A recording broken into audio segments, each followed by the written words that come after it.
ஞாயிற்றுக்கிழமை தானே லேட்டாக எழுந்திரிக்கலாம்னு பார்த்தா அன்னைக்குன்னு பார்த்தா நேரமாக முழிப்பு வந்துருச்சு. சரின்னு கோலத்தை போட்டு மேலே போனால் மீனையும் சிக்கனையும் வாங்கிட்டு வந்துட்டு பெரிய லிஸ்ட்டே போட்டு எங்கள் வீட்டுக்காரர் என் கையில் கொடுக்குறாரு. மீன் குழம்பு வச்சுட்டு மீனை வறுத்துட்டு சாப்பாடு வச்சு ரசம் வச்சுட்டு கறி குழம்பு வச்சு இட்லி ஊற்றிரு காலையிலேக்கின்னு.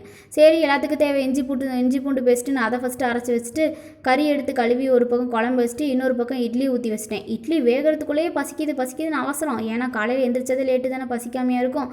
சரின்னு வேகமாக இட்லிலாம் எடுத்து அவிச்சு அவங்க கையில் கொடுத்து சாப்பிட்டு திரும்பி பார்த்தா ஆளை காணோம்.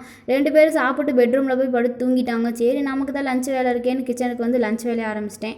மீனெல்லாம் நல்லா உப்பு மஞ்சத்தூள் போட்டு கழுவி எடுத்துகிட்டு ஒரு பங்கு மீன் எடுத்து நல்லா மசாலா தடவி வறுக்க எடுத்து வச்சிட்டேன். இன்னொரு பங்கு மீனை குழம்புக்கு எடுத்து வச்சிட்டேன். அரைச்சி குழம்பு ஒரு பக்கம் கொதிச்சுட்டு இருக்கும் போதே பக்கத்தில் பார்த்தா ரசமும் வச்சுட்டேன். ரசம் கொதிக்கிறதுக்குள்ளே ஐயோ நீ கொதிக்கக்கூடாதுன்னு சொல்லிட்டு ஆஃப் பண்ணிவிட்டு சாப்பாடெலாம் வச்சுட்டு வாங்க சாப்பிட்லாங்கிறேன்.